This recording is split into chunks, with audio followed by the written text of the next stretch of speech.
ऋषी सभे प्रसन्नमुख वैसरे वर्णितीर उकुळ टिळका तव जनकाचे दोघे सेवक पत्र कुकुमातीत घेऊन आले। प्रभु रामचंद्र भगवान की जय। कालच्या अध्यायामध्ये जे विश्वामित्र ऋषी आहेत त्या विश्वामित्र ऋषींचा जो यज्ञ आहे तो सफल प्रभु रामचंद्राने केलेला आहे आणि सुबाहू जो आहे तो त्याचा वध केलेला आहे, मारीच्याला ओढून लावलेला आहे आणि हे सर्व आता आपलं जे कार्य आहे यज्ञाचं ते सिद्धीस गेलेलं आहे। त्यामुळे प्रभु रामचंद्र आणि ब्राह्मण वृंद त्या ठिकाणी जे काही बसलेले होते ते सर्व एका सभेमध्ये बसून भुज गोष्टी करू लागलेले होते आणि भुज गोष्टी करत असताना जे काही राजा जनक आहेत त्या राजा जनकाचा त्या सभेमध्ये निरोप आलेला आहे आणि एक पत्र आलेलं आहे, म्हणजे मूळ वाटेत अशा प्रकारचे विश्वामित्रांना त्या ठिकाणी आलेली आहे। विश्वामित्रे निजयागार्थ ऋषी मिळविले समस्त स्वामीने त्या समवेत यावे ज्ञात स्वयंवरा।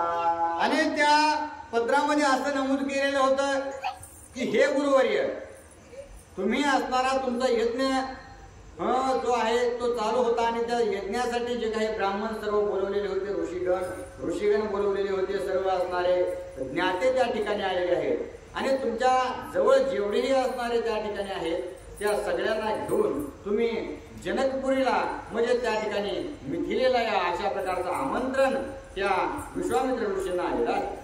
तव राम लक्ष्मणा लागूने कौशिक बोलावे सन्मानोने दोघे साष्टांग नमुने कर जोडून बोलत। आणि असं जे पत्र आहे ते पत्र विश्वामित्रांनी वाचलेलं आहे आणि वाचल्यानंतर आपल्याला मूळवाटी हे कळाल्यानंतर प्रभू रामचंद्रांना जे विश्वामित्र ऋषी आहेत त्यांनी बोलवलं आणि बोलवून सांगितलं की हे प्रभू रामचंद्रा पुढं काही बोलण्या अगोदर प्रभू रामचंद्रांनी त्यांना नमस्कार केलेला आहे आणि विनीतपूर्वक नम्र होऊन त्या ठिकाणी प्रभू रामचंद्र आणि लक्ष्मणजी विश्वामित्रांच्या समोर उभे राहिलेले आहेत। आम्ही तुझे नित्यांकित निज सेवक निश्चित सिद्धे पावला यज्ञार्थ पुढील कार्यार्थ सांगावा। आणि विश्वामित्रांनी बोलवलंय हे प्रभु रामचंद्र आता त्या बोलवण्यामुळे विश्वामित्रांपाशी गेलेले आहेत आणि बोलू लागले आहेत की हे गुरुवर्य आता आम्ही असणारे तुमच्या अंकित अशा प्रकारचे आहोत, आम्ही तुमचे शिष्य आहोत आणि तुम्ही जो काही कार्यभार आमच्यावर सोपवाल ते आम्ही निश्चितच पूर्ण करू। तुम्ही आतापर्यंत जो काही यज्ञाचा कार्यभार दिलेला होता तो आता पूर्ण झालेला आहे, आणखीन काही आमच्यासाठी काम आहे का अशा प्रकारचा जो प्रश्न आहे तो प्रभू रामचंद्र विनीतपूर्वक विचारू लागले।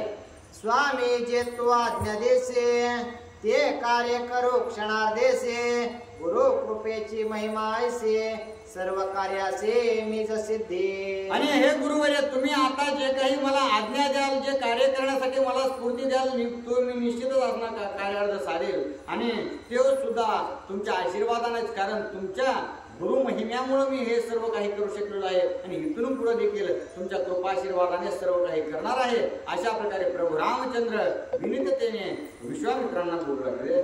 बाळपणे धीर शूर मारिले उद्भट निशाचरा परे गर्वण धरी रघुवीर तेने विश्वामित्र सुखी झाला। आणि प्रभू रामचंद्राच्या बोलण्यामधील सुमधुरता कोमलता जी आहे ते अशा प्रकारे होते की बालपण जरी त्यांचं असलं 16-17 वर्षाचे जरी ते असले तरी धीर म्हणजे असणारे विवेकवान अशा प्रकारचे आहेत आणि विवेक स्वतःपासे असून देखील त्यांच्यामध्ये वीरवृत्ती अत्यंत झळाळीने झळकत असलेली ज्यावेळेस विश्वामित्रांनी पाहिलं त्यावेळेस असणार त्यांच्या मुखाकडे पाहून विश्वामित्रांना अति आनंद झालेला। वीर्य धैर्य ज्ञान प्रांजळे ऐसा निगर्वे शिष्य मिळे तेरे गुरुसी सुख सोहळे त्या सुखासी कांटाळे असे चिने। आणि जे काही प्रभू रामचंद्र आहेत विवेकवान आहेत धैर्यशील अशा प्रकारचे आहेत आणि पुन्हा त्यातली त्यात उत्तम असणारे ज्ञान ग्रहण करणारे शिष्य आहेत आणि अशाच प्रकारचा शिष्य जो आहे तो गुरुचं नाव वरिष्ठ करीत असतो, गुरुच्या नावाला असणारा लौकिकता मिळवून देत असतो आणि तो शिष्य आपल्याला प्राप्त झाल्यामुळे विश्वामित्रांचं गुरु त्या ठिकाणी भरून आलेला आहे। ऐसा सुखावोने विश्वामित्र आले गेले श्रीराम सौमित्र सांगे जनकाचे आले मूळ पत्र जाणे सत्वर मिथिलेसी। आणि प्रभू रामचंद्रांना आता विश्वामित्र बोलू लागले आहेत की हे प्रभू रामचंद्र हे आता सभेमध्ये बसलो असताना जे मिथिला नगरीचा राजा जनक आहे त्या राजा जनकाचा असणारा पत्र मला प्राप्त झालेला आहे आणि त्यामध्ये नमूद केलं की तुमच्या सभेमध्ये जे काही असणारा ब्राह्मण वृंद अथवा बाकी काही सर्व जन जे आहेत त्या सर्वांना घेऊन तुम्ही या मिथिलेकडे प्रस्थान करावं म्हणून माझी अशी इच्छा आहे की आपण मिथिलेकडे गेलं पाहिजे. अशा प्रकारे त्या विश्वामित्र प्रभू रामचंद्रांना बोलू लागले. जनक मिथिले चंद्र पवर धनुर्याग सीता स्वयंवर येथे मीनले सुरनर तेने ऋषीश्वर बोलाविले. आणि जे राजा जनक आहे तो असणारा मिथिलेचा राजा आहे आणि त्याने आपली मुलगी जी आहे त्या मुलीसाठी स्वयंवर ठेवलेला आहे आणि त्या स्वयंवरामध्ये सर्व काही देवादी देव असणार राजा सर्व सार्वभौम जे राजा आहेत त्या ठिकाणी येणार आहेत आणि त्यामुळेच आपल्याला मुळवाटी आलेली आहे. अशा प्रकारे विश्वामित्र प्रभू रामचंद्रांना सांगतात. देशोदेशींच्या भूपाळा मूळ पाठविले सकळा दशरथासे दाडिले मुळा तो नयची विवळा श्रीराम विरहे. आणि सगळे जे काही देशोदेशींचे विदेशींचे जे काही राजे आहेत त्या सर्व राजांना असणार मूळ पत्रिका राजा जनकाने पाठवलेली आहे आणि राजा दशरथाला देखील पाठवलेली आहे. परंतु प्रभू रामचंद्र या ठिकाणी वनात तुम्ही असल्या कारणानं ते काही राजा दशरथ जातील असं वाटत नाही. त्यामुळे आपण त्या ठिकाणी पोहोचलं पाहिजे. आपल्याला त्यांचा बोलावा आलेला आहे त्याच्यामुळे आपण निश्चित जाऊ असं बोलू लागले. आम्ही ऋषीवर्य समस्त अवश्य जाऊ गातेत तुम्ही हे यावे आम्हा समवेत आज्ञा समर्थ मने श्रीराम. आणि आम्ही तर सर्व ऋषीवर्य जे आहेत ब्राह्मण वृंद आहेत आम्ही सर्व जाणार आहोत आणि त्यामुळे माझी अशी अपेक्षा आहे की प्रभू रामचंद्रा तुम्ही सुद्धा असणारा दोघ्या भावाने आमच्या सोबत चलावं. त्याच वेळेस प्रभू रामचंद्र आदरपूर्वक गुरुवर्य विश्वामित्रांना बोलू लागले की हे गुरुवर्य तुम्ही आम्हाला फक्त आज्ञा करा आणि तुमचं बोलणं जे आहे ते तुमचं बोलणं आम्ही टाळणार नाही. तुम्ही म्हणाल तशा प्रकारे आम्ही तुमच्या मागे चालू अशा प्रकारे बोलू लागले. गुरु आज्ञा परिपालन हे सकळ भाग्यानिज भूषण सकळ कल्याणाचे कल्याण गुरुवचन शिष्यासी. आणि प्रभू रामचंद्र गुरु लागले आहेत की हे गुरुवर्य तुम्ही आम्हाला कार्य सांगायचं आणि आम्ही ते कार्य पूर्णत्वास न्यायचं एवढीच असणारी गुरु शिष्याची परंपरा आहे. आणि गुरुचं कार्य आपण पूर्ण करणं आणि गुरुने आपल्याला काहीतरी काम सांगणं यातच असणारा सर्वात मोठा विजय या ठिकाणी त्रिभुवनात आहे आणि याकरता आनंद दुसरा कोणता नाही असं प्रभू रामचंद्र गुरुवर्यांना बोलू लागले. तुझे शिष्यत्वे माझे थोरे तू अवश्य यावे ते त्वरे सकळ राजे सभे माझारे तू मुख्य मुखरान होशील. आणि विश्वामित्र बोलू लागले आहेत की हे प्रभू रामचंद्र आम्ही तर सगळे जाणारच आहोत परंतु तुम्ही जर त्या ठिकाणी आलात तर त्या ठिकाणी देश विदेशींचे सर्व राजे येणार आहेत. म्हणून त्या सगळे आल्यानंतर जे काही सभेत असणाऱ्या घडामोडी होतील त्यामधून उपयुक्त शिक्षण देखील अशा प्रकारचं भेटल. आणि पुन्हा तुम्ही इतके असणारं सुकुमार अशा प्रकारचे असल्या कारणानं तुम्ही मुख्य कारण त्या सभेचे व्हाल असं असणारं मला निश्चित मनापासून वाटत आहे. म्हणून आपण आमच्यासोबत येण्याची कृपा करावी अशा प्रकारे विश्वामित्र बोलतो. ऐसे ऐकून गुरुवचन सद्गुरु समवेत आपण रथारूढ राम लक्ष्मण मिथिलेशी प्रयाण महोत्साह. आणि अशा प्रकारे असणाऱ्या गुरुवर्य विश्वामित्रांनी सांगितल्याबरोबर प्रभू रामचंद्र आणि लक्ष्मणजी जे काही रथ त्या ठिकाणी सज्ज केलेला होता त्या रथामध्ये जाऊन बसलेले आहेत आणि विश्वामित्रात सहित सर्वजण मिथिलेकडे जाऊ लागलेले आहेत. रथारूढ रामचंद्र अवघे करीते जय जयकार ऋषी समवेत रघुवीर अतिसत्वर निघाला. आणि प्रभू रामचंद्र त्या रथामध्ये आरूढ झालेले आहेत बसलेले आहेत. लक्ष्मणजी देखील असणारे त्यांच्या जवळच बसलेले आहेत आणि विश्वामित्र हे ते सुद्धा असणार त्याच रथामध्ये बसून ज्यावेळेस निघू लागले त्यावेळेस प्रभू रामचंद्राच्या नावाचा जय घोष करू लागले आहेत. प्रभू रामचंद्र भगवान की जय.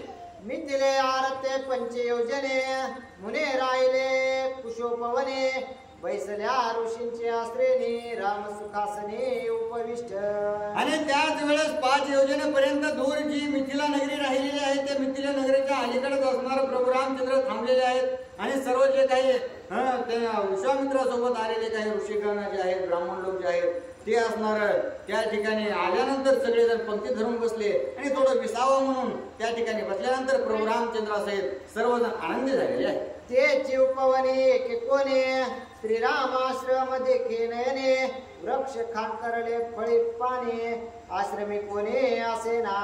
आणि अशा परिस्थितीत सर्वजण एका ठिकाणी बसलेले आहेत. बसले असताना प्रभू रामचंद्र चौफेर दृष्टी फिरू लागलेले आहेत आणि एका जागेवर एका कोपऱ्यात असणारा प्रभू रामचंद्राने पाहिलं तर एक असणारं जे काही झाड किंवा जे काही वन आहे ते अत्यंत विद्रूप अशा प्रकारच्या स्थितीमध्ये दिसलेलं आहे. कारण त्या ठिकाणी झाड आहेत परंतु सगळं सुकलेले आहेत. म्हणजे जे काही जीवन त्या ठिकाणचं आहे ते विस्कळीत झालेलं प्रभू रामचंद्रांना दिसलेलं आहे. ऐसे देखो निरगुणात तुसे ऋषी सवृत्तांत म्हणे एका दिसे वन उपहत हा वृत्तांत सांगा मज. आणि प्रभू रामचंद्र म्हणून लागले आहेत की हे गुरुवारी हे जो वन आहे सगळीकडे असणारा हिरवगार दिसू लागले आहेत, पशु पक्षी दिसू लागले आहेत. परंतु या वनामध्ये जो काही आश्रम आहे त्या आश्रमाकडे पाहिल्यानंतर सगळी अवकाळ त्या आश्रमाला आल्यासारखे वाटू लागले आहे.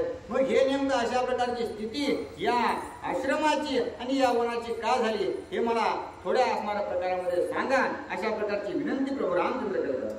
येते वस्ती नाही मनुष्यासे पक्षी वाळले वृक्षांसे आश्रमे नाही मुंगी माशी उपाती ऐसे का दिसे. आणि ह्या आश्रमामध्ये कोणताही जीव त्या ठिकाणी दिसत नाही. मुंगी नाही, माशी नाही, किडे नाही किंवा पशु पक्षी नाहीत. व्याघ्र सुद्धा असणारे त्या ठिकाणी पशु पक्षी नाहीत. आणि अशा प्रकारची दयनीय अवस्था या आश्रमाची दिसू लागली आहे. यामागे काहीतरी निश्चितच वृत्त असावं आणि ते मला सांगा अशा विनंती असणारी प्रभू रामचंद्र करू लागले आहे. ऐसे पुसता श्रीरामासे पूर्व कथा सांगे ऋषी ये आश्रमी हल्लेसे आश्रमवासी गौतम. प्रभू रामचंद्राने विचारल्याबरोबर विश्वामित्र ऋषी सांगू लागले आहेत की हे प्रभू रामचंद्र या ठिकाणी काही वर्षापूर्वी गौतम ऋषी आणि अहिल्या अशा प्रकारचं असणारं दाम्पत्य या ठिकाणी राहत होतं. इंद्रे चढले अहिलेसे गौतमे शापिले दोहेंचे तये पासून आश्रमासे वस्ती कोणासे असे ना.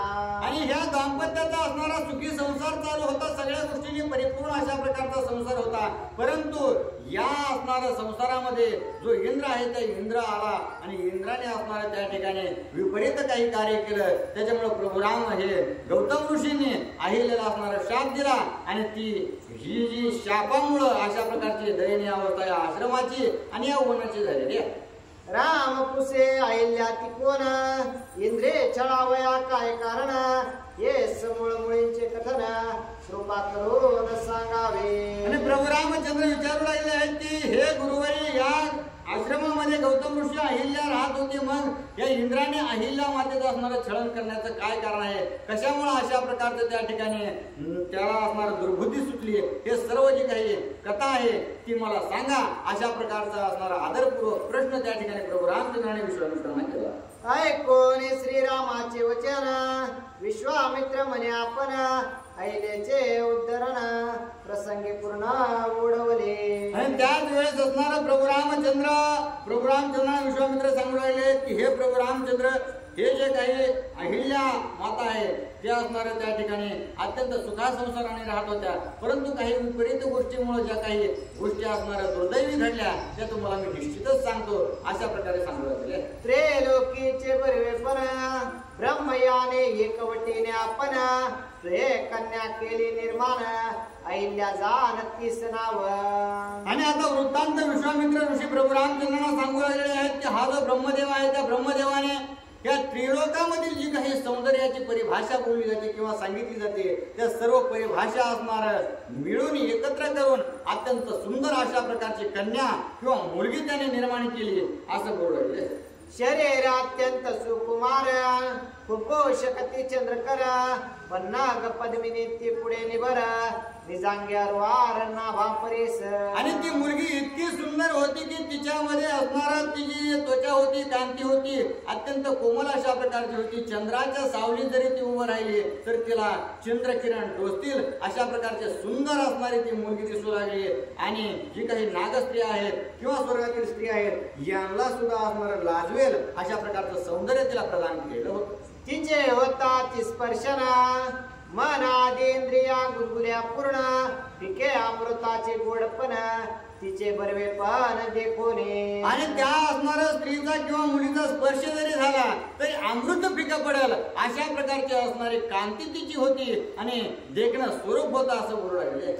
देखोनी तिची मुखासे अत्यंत सुख डोळ्यांचे ते मुखी झाले क्षेत्र संन्यासे आन पहावयासे नावडे. आणि ज्या वेळेस असणाऱ्या त्या मुलीला साधूने पाहिलं किंवा ऋषीवर्याने देवादिकांनी जर पाहिलं, तप्याने जर पाहिलं तर पुन्हा असणार काही पाहण्याची इच्छा होणार नाही. अशा प्रकारचं सौंदर्य, अमौलिक सौंदर्य असणारं तिला प्रदान करण्याचं जे कार्य आहे ते ब्रह्मदेवाने केलेलं आहे. अत्यंत सौंदर्याची शोभा चंद्र रूपे अंगप्रभा देखोनी लावण्याचा गाभा विवेकाचा उभा प्राण जाय. आणि ज्या वेळेस ती स्त्री किंवा ती मुलगी आपल्या समोरून जाईल ती इतकी असणार लावण्याचा गाभा अशा प्रकारची असणार, तिच्याकडे पाहिल्यानंतर दुसरं काही जगात पाहावं अशी वृत्ती शिल्लक राहणार नाही. आणि कितीही विवेकवान जर पुरुष त्या ठिकाणी असेल तरी त्या विवेकवानाचा विवेक हरपल्याशिवाय राहणार नाही. असं सौंदर्य त्या ठिकाणी प्रदान करण्याचं कार्य ब्रह्मदेवाने केलेलं आहे. तिसे होता डोळे भेटे धैर्याची विरे गाठे बरवेपणे अत्यंत लाठे देखिल्या दृष्टी उपडेना.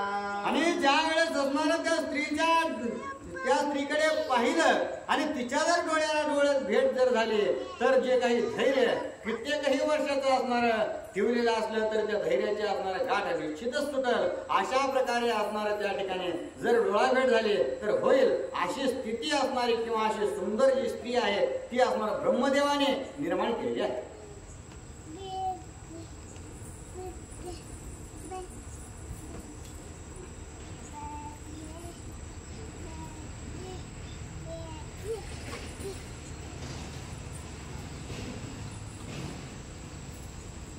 प्रभु रामचंद्र भगवान की जय. ऐसे अत्यंत सुंदर दिवसेंदिवस झाली चोर कन्या देखोनी उपवर वर विचार ब्रह्मयासी. प्रभु रामचंद्र भगवान की जय. आणि ब्रह्मदेवानं असणारा अतिशय सुंदर अशा प्रकारची एक कन्या असणारी बनवलेली होती.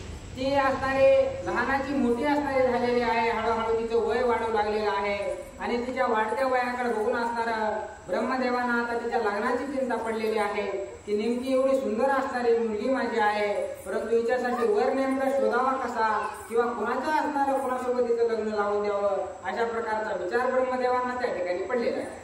इंद्र साक्षेपी करावया राणे चंद्र साक्षेपी करावया पत्नी सूर्य स्वय तिच्या वरणे अनुदिने उपार्जी. आणि ती काही साधी सुधी नव्हती, अतिशय ब्रह्मदेवानं असणारा साजूकपणानं बनवलेली असणारी मुलगी होती.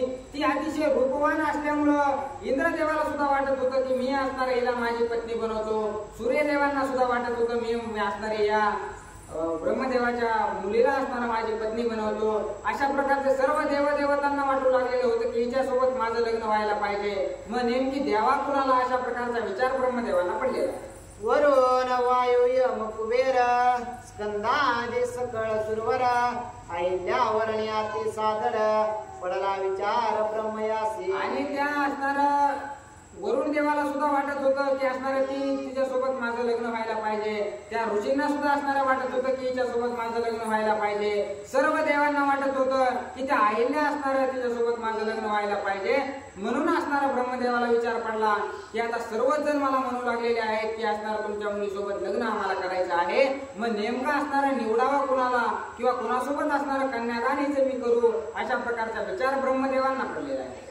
विधाता करे विचार अहिल्यावरणी सर्व सादर मी कोणाचा करू निर्धार प्रकारांतर उपपादी. आणि त्यावेळेस म्हणू लागलेले आहेत की कोण माझ्या मुलीसाठी असणारा योग्य अशा प्रकारचा वर ठरणार आहे, नेमकं कुणाला असणारा मी बोलवू. आणि जर एकासोबत मी लग्न लावून दिलं तर दुसरे असणारे नाराज होऊ नये अशा प्रकारची युक्ती असणारे मी काय करावे अशा प्रकारचा विचार ब्रह्मदेव करू लागलेले आहे. ब्रह्मयाने योजिले विंदान दो प्रहरे प्रतवे प्रदक्षिण जो करून येईल आपण त्यासी कन्यादान अहल्या.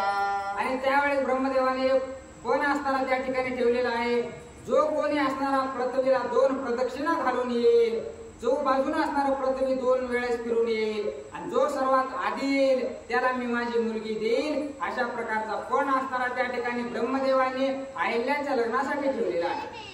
ऐकोनी ब्रह्मयाचे वचन इंद्र ऐरावती शिखरी गमन चंद्र मृगेशी निघे आपण मेषारोने निघे अग्नी. आणि त्यावेळेस असणार अशा प्रकारचं बोलणं ऐकल्याबरोबर असणार चंद्रदेवानं असणार जे इंद्रदेवानं असणार आपला ऐरावत हत्ती घेतलेला आहे आणि त्या हत्तीवर बसून ते असणार प्रदक्षिणा पूर्ण करण्यासाठी निघालेले आहेत. इंद्रदेव सूर्यदेव सुद्धा असणार आपलं जे काही वाहन आहे ते वाहन घेऊन त्या ठिकाणी पृथ्वीची प्रदक्षिणा पूर्ण करण्यासाठी निघालेले आहेत. या ठिकाणी सर्व देवदेवता असणार ज्याला ज्याला त्या अहिल्यासोबत लग्न करायचं होतं ते प्रदक्षिणा पूर्ण करण्यासाठी त्या ठिकाणी निघालेले आहेत. यमनियंता सकळ जगा तो हे कामाच्या लगबगा पालानिया तो नगा लागवेगा निघाला. आणि स्वतः यम सुद्धा असणारा त्या ठिकाणी त्या लग्नाच्या सोहळ्यामध्ये जाण्यासाठी किंवा वर म्हणून असणारा निवडून येण्यासाठी त्या ठिकाणी आपला रेडा त्याने घेतलेला आहे आणि रेड्यावर बसून आपलं सगळं काम पटकन आटपलेलं आहे आणि पृथ्वीची प्रदक्षिणा पूर्ण करण्यासाठी त्या देवदेवतांसोबत तो सुद्धा त्या ठिकाणी आलेला आहे. स्कंदे पाला निला मयूर कामे पाला निला मकर यवम अवघेची सुरवर निघाले सत्वर प्रदक्षिणे. आणि त्यावेळेस असणार त्या ठिकाणी असणार गणपती देव सुद्धा असणार त्या युद्धामध्ये किंवा त्या असणार प्रदक्षिणेसाठी असणार त्या ठिकाणी समोर आलेले आहेत. सर्व देव असणारे त्या ठिकाणी ती प्रदक्षिणा पूर्ण करण्यासाठी सज्ज झालेले आहेत. ऋषेश्वर दाखते मोठे धावते वीरू तळवटे आम्ही आपुले तपोनिष्ठे करुणी जनेटे प्रदक्षिणा. आणि त्यावेळेस देवदेवता तर पळूच लागलेले आहेत परंतु त्या ठिकाणी ऋषी सुद्धा असणार आमच्या तपाच्या बळावर आमच्या असणार एवढे घोर तप केलेले आहे त्याच्या सामर्थ्याच्या बळावर असणार आम्ही या प्रदक्षिणा सर्वात आधी पूर्ण करू म्हणून ते सुद्धा असणार मोठमोठ्या पर्वतावर उड्या मारून त्या ठिकाणी पृथ्वीची प्रदक्षिणा पूर्ण करण्यासाठी जाऊ लागलेले आहे. गौतम करीत अनुष्ठान गो प्रसूती काळ जाण उभय तो मुखी देखोनी पूर्ण श्रीवार प्रदक्षिणा तिने केली. आणि त्या ठिकाणी गौतम ऋषीनं असणार एक गाय असणारी ज्या ठिकाणी त्या गायीचा असणार गाय येलायला लागलेली होती त्यावेळेस असणार त्या अवस्थेमध्ये त्या ऋषीनं गौतम ऋषीनं त्या गायीकडे पाहिलेलं आहे आणि अर्धच वासरू बाहेर आलेलं होतं. ती अवस्था पाहिल्याच्या नंतर लगेच गौतम ऋषीनं असणार त्या गायीचं दर्शन घेतलेलं आहे आणि त्या गायीला त्या ठिकाणी 3 प्रदक्षिणा असणाऱ्या त्यांनी घातलेल्या आहेत. उभय तो मुखी प्रदक्षिणा पृथ्वे प्रदक्षिणे समान हे ब्रह्मयानी जाणून ज्ञान करी कन्यादान गौतमासी. आणि त्यावेळेस असणार जी गाय असणारी यायला झालेली असते आणि तिचं बाळ असणार अर्ध बाहेर आलेलं असतं आणि अर्ध यायचं राहिलेलं असतं अशा प्रकारची गाय असणारी धरत्री समान असते त्यामुळे असणार तिला प्रदक्षिणा घातली म्हणजे पृथ्वीलाच प्रदक्षिणा घातल्यासारखी होते म्हणून असणार त्या गौतम ऋषीने तिला प्रदक्षिणा घातलेल्या आहेत. आणि तिला प्रदक्षिणा घालून पूर्ण झाल्याबरोबर असणार ब्रह्मदेवांनी त्या आपल्या मुलीचा हात असणार आहे त्याचा हात त्या गौतम ऋषींच्या हातामध्ये द्यायचे ठरवलेलं आहे. इंद्राला प्रथम प्रहरा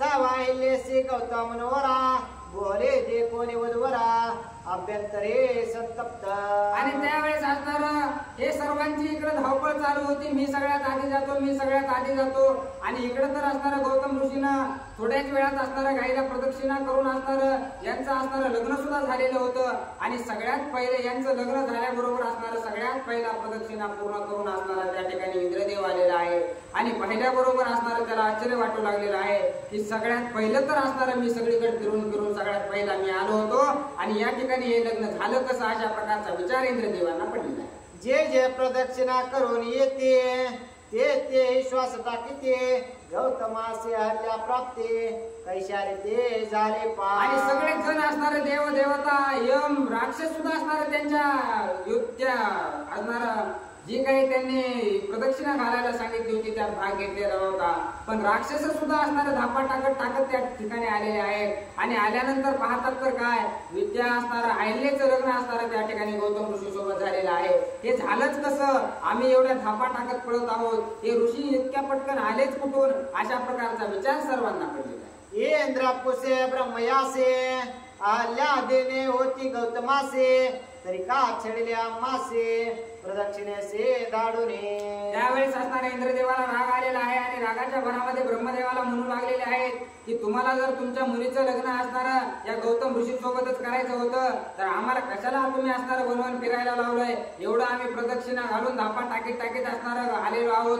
तुम्ही मग एवढा खटाटोप कशाला केला. द्यायची होती तर तुम्ही डायरेक्टच त्यांना देऊन टाकायची ना. अशा प्रकारचं ब्रह्मदेवाला इंद्रदेव बोलत आहे. ब्रह्म बोलिला आपण त्रिवार पृथ्वी प्रदक्षिणा गौतमासे घडले संपूर्ण मग कन्यादान मी केले. आणि त्यावेळेस अशा प्रकारचं बोलणं इंद्राचं ऐकल्याबरोबर ब्रह्मदेव म्हणू लागलेले आहे ज्या वेळेस असणारं या गौतम ऋषीनं पृथ्वीची 3 वेळा प्रदक्षिणा घातलेली आहे त्याच वेळेस असणारं मी या अहिल्याचं लग्न त्यांच्यासोबत लावून दिलेलं आहे. मी काही असंच त्यांचं लग्न लावून दिलेलं नाही. हा पण जो होता तो पण त्यांनी जिंकल्यामुळे मी असणारं त्यांचं लग्न केलेलं आहे असं ब्रह्मदेव इंद्रदेवांना सांगू लागले. इंद्र म्हणे आम्हा होणे गौतमासे अधिक शक्ती चालावयासे त्रिवार प्रदक्षिणा यासे घडले कैसे नेनवे. आणि त्यावेळेस इंद्रदेव म्हणू लागलेले आहेत आम्ही तर असणार ऐरावत हत्तीवर बसून असणार मी तर या प्रदक्षिणा पूर्ण केलेल्या आहेत आणि आमच्या 2 पूर्ण होतात का नाही तर त्यांच्या पूर्ण 3 कशा प्रकारच्या पूर्ण झालेल्या आहेत. त्यांना तर कोणतं वाहन नाही ते तर चलत फिरत जातात. त्यांच्या 3 प्रदक्षिणा झाल्याच कशा अशा प्रकारचा प्रश्न इंद्राने केलेला आहे. ब्रह्म म्हणे नकरे चळना उभय तो मुखेचे प्रदक्षिणा पृथ्वी प्रदक्षिणे समान हे जाणून कन्यादान म्या केले. आणि त्यावेळेस असणारा ब्रह्मदेव म्हणू लागलेले आहेत की मी काही तुमच्यासोबत कपट केलेले नाही किंवा छळण बुद्धीने मी काही गौतम ऋषींसोबत माझ्या मुलीचं लग्न लावून दिलेले नाही. ज्या वेळेस असणार एखादी गाय असणारे प्रसूती होत असते किंवा एखाद्या गायीची असणार प्रसूती होत असते त्यावेळेस जे वासरू असणार ते अर्धवट बाहेर आलेलं असतं. ती पृथ्वी समान गाय असते आणि त्या गायीला या ऋषीनं 3 प्रदक्षिणा घातलेल्या आहेत आणि त्याच प्रदक्षिणा पृथ्वीला घातल्या समान आहेत. त्यामुळे असणारा यांनी हा पण जिंकलेला आहे आणि म्हणून मी यांचं लग्न लावून दिलेलं आहे. वचन पाहिले वेदोक्ते परे अति संताप वाढला चित्ते म्हणे मी नाना छळनोक्ते आल्या ऐपते सोय करेना. आणि अशा प्रकारचं बोलणं ऐकल्याबरोबर इंद्राला विश्वास बसलेला नाही. मग त्याने वेदशास्त्र पुराण काढून असणारं सर्व काही माहिती बघितलेली आहे की ब्रह्मदेव म्हणते ते खरं आहे का. मग सर्व वाचून बघितल्याच्या नंतर त्याला विश्वास पटलेला आहे. परंतु असणारं त्याच्या डोक्यातून काही त्या अहिल्याचा विचार जात नाही. अहिल्याबद्दल असणारं त्याला वाटत होतं की माझीच पत्नी असणारी अहिल्या असायला पाहिजे. म्हणून असणारं ते इंद्रदेव असणारे अतिशय रागाच्या भरामध्ये काहीतरी छळण करण्याचा विचार किंवा कपट बुद्धी मनामध्ये आणलेली आहे. चंद्रे भोगिले गुरुपत्नीसे देवे मी भोगीन अहिल्येसे या परे इंद्रे निज मानसे निश्चयासे दृढ धरले. आणि त्याच ठिकाणी इंद्रदेवांना असणारा मनामध्ये कपट बुद्धी त्यांच्या आलेली आहे. जशा प्रकारे चंद्रानं असणारा आपल्या गुरुच्या पत्नीचा भोग घेतला होता तशाच प्रकारे मीही असणारा या अहिल्यासोबत असणारा दुर्व्यवहार करणार आहे अशा प्रकारचा विचार असणारा त्या ठिकाणी इंद्रदेव करू लागलेले आहे. ब्रह्मा सांगे गौतमासे इंद्र अभिलाषे अहिल्येसे तरे तुम्ही हरणेसे अति यत्नेसे राखावे. आणि त्या ठिकाणी असणारा ब्रह्मदेवाला हे इंद्राचे जे काही असणारे पहिल्यापासूनच नखरे माहित होते की असणारा इंद्र काहीतरी खाटाटोप करणार आहे. म्हणून त्यांनी असणारा ज्या वेळेस त्यांच्या लेकीला वाट लावायचं होतं त्यावेळेस गौतम ऋषींना सांगितलेलं आहे की काहीही झालं तुम्ही तरी असणारा माझ्या मुलाची काळजी असणारा मुलीची काळजी तुम्ही घ्या. कारण आतापर्यंत असणारा इंद्रदेव तिच्यावर टपून होता. इंद्रदेवाला वाटत होतं की मी असणारा माझं कन्यादान त्याला द्यावं परंतु असणारा मी त्याला दिलेलं नाही. म्हणून तुम्ही त्या इंद्रापासून थोडं सावध राहा अशा प्रकारची सूचना दिलेली आहे. गौतम तपे तेजुराशे अहिल्या आणले आश्रमासे इंद्र कष्टता वर्षानुवर्षे अहल्या त्यासे प्राप्त. आणि त्यावेळेस गौतम ऋषीने असणारं थाटामाटामध्ये असणारं त्या अहिल्या देवीला असणारं आपल्या घरामध्ये आणलेलं आहे आपल्या आश्रमामध्ये आणलेलं आहे. आणि इकडं इंद्रदेव असणारे हजारो वर्ष त्या असणाऱ्या अहिल्याचा विचार करू असणारा अतिशय संतप्त होऊ लागलेले आहे. पूर्ण खग्रास सूर्यग्रहण अहिल्ये सहित गंगा स्नान करावया जाय गौतम आपण अतिसावधान इंद्रार्थी. आणि त्यावेळेस इंद्राबद्दल असणारं त्या ब्रह्मदेवांनी सांगितल्यामुळे असणारं अतिशय सावध अशा प्रकारचे गौतम ऋषी सुद्धा राहत होते. परंतु एके दिवशी असणारं पूर्ण सूर्यग्रहण होतं. त्या ग्रहणामध्ये असणारं जर गंगेच्या पाण्यात आंघोळ केली तर ते अतिशय पवित्र मानलं जातं. त्यामुळं असणारं गौतम ऋषी आपल्या पत्नी अहिल्याला घेऊन असणारं त्या ग्रहणाच्या दिवशी आंघोळ करायला असणारं गंगेमध्ये गेलेले होते. झाले ग्रहण विधी विधान अहल्या करोनी मुक्ती स्नान आश्रमासे आले आपण द्विज भोजन पाकार्थ. आणि त्यावेळेस असणार ज्यावेळेस ते ग्रहण संपलेलं आहे त्यावेळेस बाहेर आलेले आहेत आणि असणार ऋषी त्या ठिकाणी गौतम ऋषी असणार त्याच ठिकाणावर असणाऱ्या देवपूजा वगैरे करू लागलेले आहेत. तेवढ्यात असणाऱ्या अहल्या असणाऱ्या आपल्या मठाच्या ठिकाणी आलेले आहेत, कारण सर्वांना जेवण असणारं बनवण्यासाठी त्या गुरूंच्या आधी असणाऱ्या आश्रमाकडे आलेले आहेत.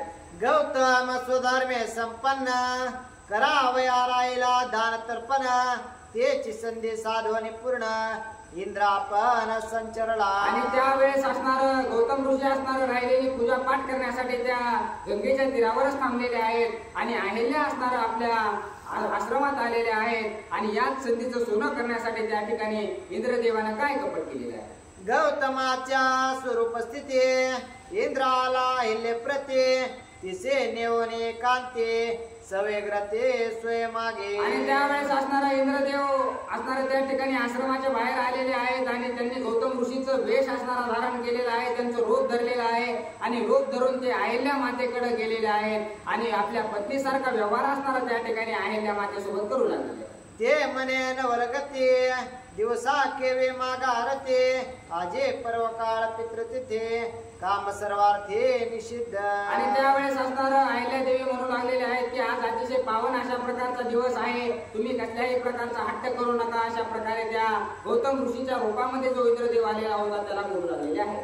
भरतसे पतीचे वचन पाळिते पतिव्रता पूर्ण पती वचना लागुनी दूषण अनपतन ते सर्व काही असणार त्या अहिल्या देवीला माहित होतं की असणारा हा काळ चांगला नाहीये, हा दिवस चांगला नाहीये, ही वेळ चांगली नाहीये. तरीही असणार आपल्या पतीची अवहेलना किंवा पतीच्या शब्दाच्या बाहेर जर गेलं तर अधपतनाला गेल्याशिवाय राहत नाही, त्याची दुरावस्था झाल्याशिवाय राहत नाही. म्हणून असणार त्या ठिकाणी कसा शब्द मोडावा अशा प्रकारचा विचार आहे त्या माता करू लागले. पतीचे आवचनार्था अनुसरावे सर्वथा हे मर्यादा वेदशास्त्रार्था दोष सर्वथा देखो नये. आणि त्यावेळेस असणार अहिल्या माता विचार करू लागलेले आहेत की वेदशास्त्रामध्ये सुद्धा सांगितलेलं आहे आपल्या मालकाचं किंवा आपल्या पतीचं चुकीचं जरी असलं तरी त्याचा विरोध करायचा अधिकार असणारा कोणत्याही स्त्रीला नाही. त्यामुळं असणार जे ते म्हणतात तेच असणार करावं, त्यालाच असणार पतिव्रता अशा प्रकारचं म्हणतात. आणि जर आपण ते म्हणले ते नाही केलं तर आपल्याला अधपतन किंवा असणारा पतिव्रतेचा नाश केल्याशिवाय आपल्याला झाल्याशिवाय राहणार नाही. अशा प्रकारचा विचार त्या ठिकाणी अहिल्या करू लागलेला आहे. पती वाक्या दोष दर्शन देखे तिसे अकल्पन पतन आता तू झालीस सज्ञान पतिवचन न मानिसी. आणि त्यावेळेस असणारा इंद्रदेवानं जे रूप धारण गौतम ऋषीचं केलं होतं त्या रूपामध्ये बोलू लागलेले आहेत की तू आता लय हुशार झालीस का काय, तुला असणारा जो मालक सांगतोय त्याचं असणारा आज्ञा सुद्धा पाळणं होत नाही की काय. अशा प्रकारे असणारा इंद्रदेव असणारा त्या ठिकाणी अहिल्या माताला बोलत आहे.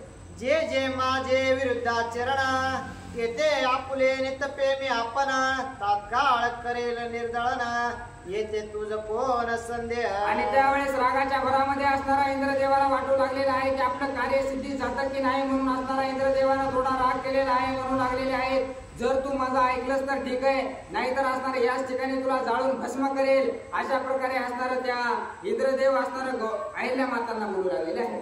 संकोचले स्वधर्मता काहे न बोलवे सर्वता मग जाऊन या एकांता त्या अनुसरले. आणि अशा प्रकारचं बोलणं इंद्रदेवाचं ऐकल्याबरोबर असणार ते असणारे गौतम ऋषीच्या रूपामध्ये असल्या कारणानं अहिल्या माता असणाऱ्या शांत झालेल्या आहेत आणि काही न करता तुम्हाला जे करायचे ते करा म्हणून मोकळीक असणारी दिलेली आहे, म्हणजे शांत बसलेले आहेत. त्यावेळेस इंद्रदेवानं आपलं कार्य असणारं त्या ठिकाणी पूर्ण केलेलं आहे. इंद्रायल्यासे जेवरे तव गौतमाला बाहेरे पर पुरुषार्थले नारे जाणून द्वारे गुप्त राहे. आणि ज्या वेळेस असणारा हा इंद्रदेव त्या ठिकाणी त्या अहिल्या माता सोबत असणारा एकांतामध्ये होता त्यावेळेस असणारा बाहेरून गौतम ऋषी आलेले आहेत आणि गौतम ऋषीने हे काही सर्व दृश्य असणार डोळ्याला पाहिलेलं आहे. पाहिलं परंतु असणारा ते दारातच थांबलेले आहे. अहिल्या म्हणे एकांतवासी घेऊन व्रतार रूपासी तू कोण येथे आलासे कपटे भोगीसे परदारा. आणि त्यावेळेस असणारं अहिल्या मातांना कळून चुकलेलं आहे की हे असणारे गौतम ऋषी नसून असणारं गौतम ऋषीच्या वेशामध्ये असणारा इंद्रदेव स्वतः आलेले आहेत. त्यावेळेस असणारा त्या मोठ्यानं म्हणू लागलेले आहेत की तू कुठला कोण आहेस, माझ्या असणाऱ्या मालकाच्या रूपामध्ये तू इथं कशाला आलास, अशा प्रकारे मोठमोठ्यानं बोलून असणाऱ्या श्राप असणारा त्या इंद्रदेवाला देऊ लागलेले आहे. अले इंद्र धरिला हाते येऊन व्रतार रूपाची बुंते तू कोण पाप मूर्ती छळो निरते मागितले. आणि त्यावेळेस असणाऱ्या अहिल्या मातांना राग आलेला आहे आणि हाताला धरून त्या इंद्रदेवाला बाहेर काढू लागलेले आहेत आणि म्हणू लागलेले आहेत की कोण आहेस तू, कशामुळे असणारा माझ्या मालकाचा असणारा रूप घेऊन माझ्या मालकाचा अधिकार तू गाजवत होतास, अशा प्रकारचा जबाब असणारा त्या अहिल्यादेवी विचारू लागलेले आहे. तो म्हणे मी अमरपती ये रे म्हणे पूर्ण झाले रते आता तुझा शीघ्र गते दोघांची उपाते ऋषी करेल. आणि त्यावेळेस अहिल्या मातांना असणारे भीती वाटू लागलेली आहे. अहिल्या मातांना वाटू लागलेले आहे की जर असणार तुला जर या ठिकाणी माझ्या मालकानं बघितलं तर तुझाही घात असणारा माझा मालक केल्याशिवाय राहणार नाही, तुलाही असणारं जाळून टाकतील आणि मलाही जाळून टाकतील, काळा तोंडाच्या तो आधी इथून निघ, अशा प्रकारचा असणाऱ्या इंद्रदेवाला त्या अहिल्या माता बोलू लागलेल्या आहे. मार मार पापिष्टा चांडाळा नाही पापाचा कंटाळा विटाळविले दुई कुळा दुष्टा दुष्यळा निगवे ए चांडाळा तू पटकन असणारा इथून निघून जा, इथं थांबू नकोस. सर्व दोन्ही कुळांचा नाश असणारा तू केलेला आहेस, तुला कसल्याही प्रकारचं ज्ञान नाही, अतिशय मूर्ख अशा प्रकारचं तू आहेस, असं अहिल्या माता असणाऱ्या इंद्रदेवांना बोलत आहे.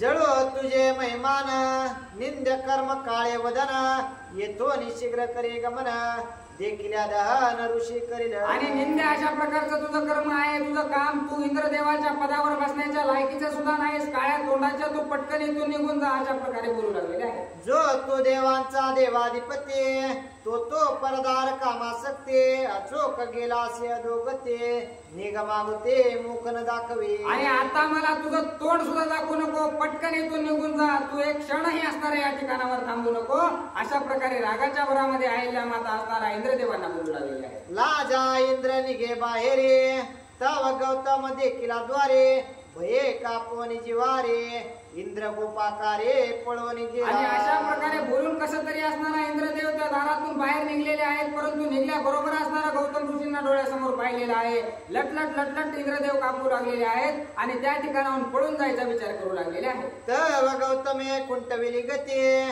जाओ न शके निज शक्ती अद्याप इंद्र गोपान प्रते शीघ्र गते असे ना.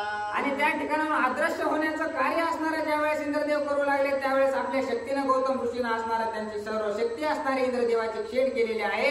आणि कितीही पळायचं म्हणलं तरी इंद्रदेवांना त्या ठिकाणाहून जाता येईना, ते असणारे स्तब्धपणे त्या गौतम ऋषींच्या समोर उभे राहिलेले. जेने करशे परदार रमना ते जळती तुझे वृषण परभगे आसक्त मन भगे सर्वांगे संपूर्ण होते. आणि त्यावेळेस असणारा असा श्राप इंद्रदेवांना असणारा गौतम ऋषीने दिलेला आहे की ज्या गोष्टीसाठी असणारा तू इथं आला होतास, ज्या गोष्टीने त्याचा उपभोग घेतलास, त्या गोष्टीच असणाऱ्या तुझ्या सर्व नष्ट होऊन जातील. तुझ्या मनामध्ये जो काळा विचार आला त्याला सुद्धा असणारे सर्व बोळ पडल्याशिवाय राहणार नाहीत, तुझ्या सर्व अंगावर असणारे छिद्र पडतील, अशा प्रकारचा श्राप असणारा त्या ठिकाणी इंद्रदेवाला गौतम ऋषीने दिलेला आहे. इंद्र शापिला या परे गौतम पाये बेतरे तवा हल्ल्या वस्त्रे सावरे म्हणे दुराचारे रमले सकेवी. आणि अशा प्रकारचा श्राप असणारा त्या इंद्रदेवांना असणारा दिलेला आहे की तुझ्या सर्व शरीरावर एकही जागा असणारी रिक्त राहणार नाही, सर्व ठिकाणी असणारे बोळ पडतील, अशा प्रकारचा श्राप दिल्याबरोबर असणारा ते इंद्रदेव त्या ठिकाणावर निघून गेलेले आहेत. आणि त्यावेळेस असणारा घरात डोकून ज्यावेळेस पाहिलं त्यावेळेस आपले वस्त्र असणारे अहिल्यादेवी नीट करताना त्यांनी पाहिलेलं आहे. स्मृते वेदांत वेदोक्ते धीर धरुण शके सते परपुरुषे प्रार्थिल्या एकांते पती रूपोक्ते छविले मज. आणि त्यावेळेस असणारा त्या अहिल्यादेवी बोलू लागलेले आहेत की मी असणारा कोणत्याही दुसऱ्या पुरुषाचा विचार आजपर्यंत डोक्यात आणलेला नाही किंवा माझ्या येणारही नाही, परंतु त्यानं तुमचा वेश धारण केल्यामुळे असणारा ही चूक घडलेली आहे असं बोलतो. तुमची आसुरूप स्थिती तेने मज मागितले रते मी रमय तुमान प्रते कपटनीचे ते मी नेने. आणि त्यावेळेस अहिल्या माता म्हणू लागलेल्या आहेत की माझ्या मनात कसल्याही प्रकारचं कपट नाही, ज्यावेळेस असणार त्या इंद्रानं तुमचं रूप धारण केलेलं होतं, मी तुम्हाला समजून असणाऱ्या सर्व गोष्टी मान्य केलेल्या आहेत, त्यामुळं माझ्या मनात कसल्याही प्रकारचं कपट नाही, अशा प्रकारचं असणार अहिल्या माता गौतम ऋषींना बोलतो. तुमची आवचनार्थ नान मनवे तत्वता, याच्या कपटाची वार्ता मी सर्वता जाणे ना. आणि मला याचं काहीही कपट माहित नव्हतं, तुमचा शब्द मोडायचा नव्हता, तुमच्या रूपात आलेला होता आणि त्यांना असणारं मागितल्यामुळे असणारं मला नकार देता आला नाही. मी समजलं की तुम्हीच होतात म्हणून ही चूक घडलेली आहे, अशा प्रकारे अहिल्या माता बोलू लागली. स्वामींच्या वचना उल्लंघन तेची मजा पतन, येणे भय मी आपण स्वधर्मार्चन विसरले. आणि मी अशी चूक केली नसती, परंतु असणार आपल्या पतीचा जर एखादा शब्द मी मोडला तर मी अधपतनाला गेल्याशिवाय राहणार नाही, किंवा माझ्या कुळाचा नाश झाल्याशिवाय राहणार नाही, किंवा तुम्ही मला काहीतरी श्राप देता, या भीतीपोटी असणार मी हे सर्व काही केलेलं आहे, यात माझा कसलाही दोष नाही, अशा प्रकारचं अहिल्या असणार त्या गौतम ऋषींना बोलू लागलेले आहे. इंद्र अहिल्या एकांत वार्ता, गौतमे ऐकिल्या निज गुप्ता, याची सांगत असे तत्वता, तू निज कामार्था रमलीसी. आणि त्यावेळेस गौतम ऋषी म्हणू लागलेले आहेत, खोटं बोलण्याचा प्रयत्न करू नकोस, मी असणारा दारात उभा राहून सर्व काही ऐकलेलं आहे. जर तुझ्या मनात काही कपट नव्हतं तर तू त्याला असणार पटकन निघून जा, माझा मालक आला तर असणारा दोघांनाही भस्म करेल, अशा प्रकारची वार्ता का केलीस. मग तशा प्रकारची वार्ता जर तुझ्या तोंडून आली तर निश्चितच असणारा तुझाही यामध्ये काहीतरी हात होता, अशा प्रकारचा असणारा त्या ठिकाणी गौतम ऋषी अहिल्या मातांना बोलत आहे. संभोगे परपुरुष जाणता, जरी तो उठते सहानोनी लाता, तरी मी मानितो पतिव्रता, तू पूर्ण कामता रमलीसी. आणि जर त्या ठिकाणी मी असणार जर असं ऐकलं असतं की असणार ज्या वेळेस तुला कळालं होतं की असणार आहे आपला पती नसून इंद्रदेव आहे, त्या क्षणी जर त्याला लाता घालून तू घराच्या बाहेर काढला असतास तर मी समजलं असतं की तू खरीच पतिव्रता अशा प्रकारची आहेस, परंतु तू तसं न करता लवकर निघून जा, माझा पती येईल असं बोललीस, याचा अर्थ असणारा तुझ्या मनातही असणारा काहीतरी लोभ होता, असं असणार अहिल्या मातांना गौतम ऋषी बोलू लागले. ओळख कोणी परपुरुषता, तो बोललेसी भोग भोगिता, तुझे झाले पूर्ण कामता, ऋषी न येतात तू जाय. आणि त्यावेळेस असणार तुझ्याही मनात काहीतरी कामना होती, तुझ्याही मनात काहीतरी असणार कपट होतं, त्यामुळेच असणार तू पटकन निघून जा, अशा प्रकारचं त्या इंद्राला म्हणलेस, म्हणून असणार तुझाही काहीतरी स्वार्थ होता, अशा प्रकारचं त्या ठिकाणी गौतम ऋषी बोलू लागलेले आहे. जाणो आणि परपुरुषाचे ज्ञान, भोगे कंटाळे ना तुझे मन, ते तू होसे पाषाण, शिळा जाण जडत्वे. आणि तू असणारा स्वतःचा पती असताना सुद्धा अशा प्रकारचं दुष्कृत्य केलेलं आहेस, त्यामुळे तू दगडासारखी आहेस, तुला कसल्याही प्रकारचं मन नाही, त्यामुळे तू आजपासून दगड होशील, अशा प्रकारचा श्राप असणारा त्या ठिकाणी त्या गौतम ऋषींना अहिल्या देवींना दिलेला आहे. परपुरुषे कामाचा सोहळा, ते तो होसे महाशिळा, तुझ कोणी न देखी डोळा, भूते विटाळा मानिती तुझ्या. आणि तू असणारा अतिशय महापाप अशा प्रकारचं केलेलं आहेस, मोठी शिळा म्हणजे मोठा दगड होऊन असणारा तू या ठिकाणी राहणार आहेस, आणि तुला जर कोणी शिवायला सुद्धा तुला येणार नाही, तुला जर एखाद्याचा हात लागला तर त्याला सुद्धा विटाळ होईल, अशा प्रकारचा श्राप असणारा त्या ठिकाणी गौतम ऋषीने दिलेला आहे. वृक्ष फुला फळा न येते, छायेसी नवे विश्रांते, आश्रमे प्राणी न वसते, पापोपहते भोगीसे. आणि तुझ्या जवळ जे झाडं असणारे उगवलेले आहेत त्यांना कवाही फळ पान फुलं सुद्धा असणारे लागणार नाहीत, या आश्रमामध्ये एकही असणारा मुंगी सुद्धा या ठिकाणी राहणार नाही, सर्व प्राणी सुद्धा असणारे तुझ्यापासून लांब जातील, अशी एकांतात असणारे तू राहशील, अशा प्रकारचा श्राप गौतम ऋषीने दिलेला आहे. ये रे बोलले आपण, पते भ्रमे लागले दूषण, स्वामीने कृपा करावी पूर्ण, शापोमोचन वदावे. आणि अशा प्रकारचं बोलणं ऋषीचं ऐकल्याबरोबर असणार त्या अहिल्या मातेंना असणार चिंता वाटू लागलेली आहे, आणि त्यावेळेस त्या म्हणू लागलेल्या आहेत की सर्व काही भ्रमामुळे असणाऱ्या या गोष्टी झालेल्या आहेत, मान्य तुम्ही मला श्राप दिलाय, परंतु काहीतरी माझी माया दया करा, काहीतरी माझी चूक झालेली आहे, कशी का असना झाली, परंतु एवढी चूक मला मान्य आहे, अशा प्रकारचं अहिल्या माता गौतम ऋषींना बोलू लागलेले आहे. ऐकून तिचे दीनवदना, कृपेने कळवळला संपूर्ण, म्हणे लागल्या श्रीरामचरण, ते तुझा न उद्धरसे. आणि अशा प्रकारचं बोलणं अहिल्याचं ऐकल्याबरोबर असणाऱ्या गौतम ऋषींना थोडं मनामध्ये असणारी त्यांची शांतता झालेली आहे, राग कमी झालेला आहे आणि त्यावेळेस त्यांनी असणारा उत्साह तिला दिलेला आहे की ज्या वेळेस प्रभू रामचंद्र असणारे या वनामधून जातील आणि त्यांचा पाय असणारा तुला लागेल, त्यावेळेस असणाऱ्या या शिळा रूपातून तू असणारे पूर्वस्थितीमध्ये येशील, सर्व काही माझा पाप, माझा जो काही श्राप आहे तो असणारा त्या ठिकाणी नष्ट होईल, अशा प्रकारचा असणारा उत्साह त्या अहिल्या मातांना गौतम ऋषीने दिलेला आहे. तू जव भेटते रामचरणा तव बरे करावे रामस्मरण राम नामा परते आन प्रायचित्त जान असेना. आणि तुला जोपर्यंत प्रभू रामचंद्र भेटत नाही तोपर्यंत नितांत प्रभू रामचंद्राचं नामस्मरण कर, त्याच्याशिवाय दुसरी कोणीही असणाऱ्या या भवबंधनातून तारू शकत नाही, अशा प्रकारचं गौतम ऋषी बोलू लागलेले आहे. राम नामाच्या व्रते जळते पापांची आपण ते शिळा रूपे तुझी लोपेल मते तरी रामचित्ते न विसंबे. आणि त्या प्रभू रामचंद्राच्या नावाचं असणारं नामस्मरण केलं तर पापाच्या राशीच्या राशी असणाऱ्या त्या ठिकाणी जळून जातात. त्यामुळे तू एक सेकंदासाठी सुद्धा ते नामस्मरण दूर करू नकोस, तेच तुझा उद्धार करणार आहे. ऋषी पाठी मोरा झाला तव हल्ल्या झाली शिळा आश्रम पावला वकळा प्राणी तात्काळ पळाले. आणि ज्या वेळेस अशा प्रकारचा श्राप देऊन ऋषीनं नुसती पाठ असणारे त्या अहिल्याकडे फिरवलेली आहे, जागेवर असणारे तिचा मोठा दगड झालेला आहे, मोठी शिळा असणारी होऊन त्या ठिकाणी अहिल्या बनलेली आहे आणि त्याच ठिकाणाहून ऋषी तोड फिरवल्याबरोबर सर्व प्राणी पक्षी सुद्धा असणारे त्या ठिकाणाहून उडून जाऊ लागलेले आहे. कैशा शापांचे अतिबळ मुंगे मासे सांडी स्थळ पक्षे पळाले सकळ श्वापदांचे मेळे सवेग गेले. आणि त्या ठिकाणाहून असणाऱ्या एका क्षणामध्ये सर्वजण मुंगे असणारे लहान लहान माशा सुद्धा असणाऱ्या त्या ठिकाणाहून उडून गेलेल्या आहेत. त्या ठिकाणी कसल्याही प्रकारचा प्राणी, जीवित प्राणी किंवा झाडाला सुद्धा फळ सुद्धा असणारे त्या ठिकाणी राहिलेले नाहीत, सर्व पानं सुद्धा असणारे झाडाचे त्या ठिकाणी गळून गेलेले आहेत. अशा प्रकारचा शाप असणारा त्या ठिकाणी लागू झालेला आहे. शाप देवोनी कोपदृष्टी गौतमे सांडिली पर्ण कुटे सवेच्या अनुताप झाला पोटे मने क्रोधे उठावटे जिंकिले मज. आणि एवढा शाप देऊन असणारे त्या ठिकाणाहून ऋषी निघालेले आहेत, परंतु त्यांच्या मनामध्ये आलेला आहे की असणारे मी हे नेमकं काय करून ठेवलेलं आहे, एवढा राग मला आलाच कसा, एवढे मोठे मोठे श्राप असणारे मी दिलेच कसे, म्हणून असणारा स्वतः रागानं माझ्यावर विजय मिळवलेला आहे, अशा प्रकारचं बोलून असणारे चिंता व्यक्त करू लागले. अहल्या इंद्राती प्रीते सुख भोग भोगिता एकांते तेव्हा कामज उपजी शांते स्त्री कामासक्ते नाडिलो क्रोधे. आणि मी असणारा स्त्रीमुळे नाडले गेलेलो आहे किंवा स्त्रीमुळे स्त्रीबद्दल असणारं प्रेम असणारा आतापर्यंत माझ्या मनामध्ये आलं, म्हणूनच असं दुष्कृत्य माझ्या हातून घडलेलं आहे.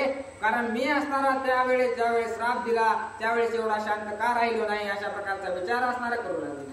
रते संभोग एकांतवासे इंद्रासता हिल्ले पासे अनुद वेगे त्यागो नित्यांसे मी का तपासे न वचेसी. आणि त्यावेळेस असणारा मी ज्यावेळेस इंद्राला आणि अहिल्याला असणारा सोबत पाहिलेलं होतं त्यावेळेस मी यांना सोडून असणारा सर्व काही सोडून मी जप करण्यासाठी डोंगरामध्ये निघून गेलो असतो तर बरं झालं असतं, मी उगाच असणारा हा श्राप दिलेला आहे, अशा प्रकारची चिंता असणारा त्या ठिकाणी ऋषी करू लागलेली आहे. सर्वांतरात्मा भोगता एक ऐसा जाणता जो मी देख त्या मज इंद्र संभोगाचे दुःख ज्ञानेशी विवेक गिळला क्रोधे. आणि मला एवढा क्रोध आलाच कुठून, माझं सर्व ज्ञान असणाऱ्या या क्रोधाने गिळून घेतलेला आहे, अशा प्रकारचा विचार त्या ठिकाणी गौतम ऋषी करतात. माझे स्त्री माझे घर हे काम क्रोधांचे निज मंदिर येथे ठकले थोर थोर माझ हे साचार नाडिले क्रोधे.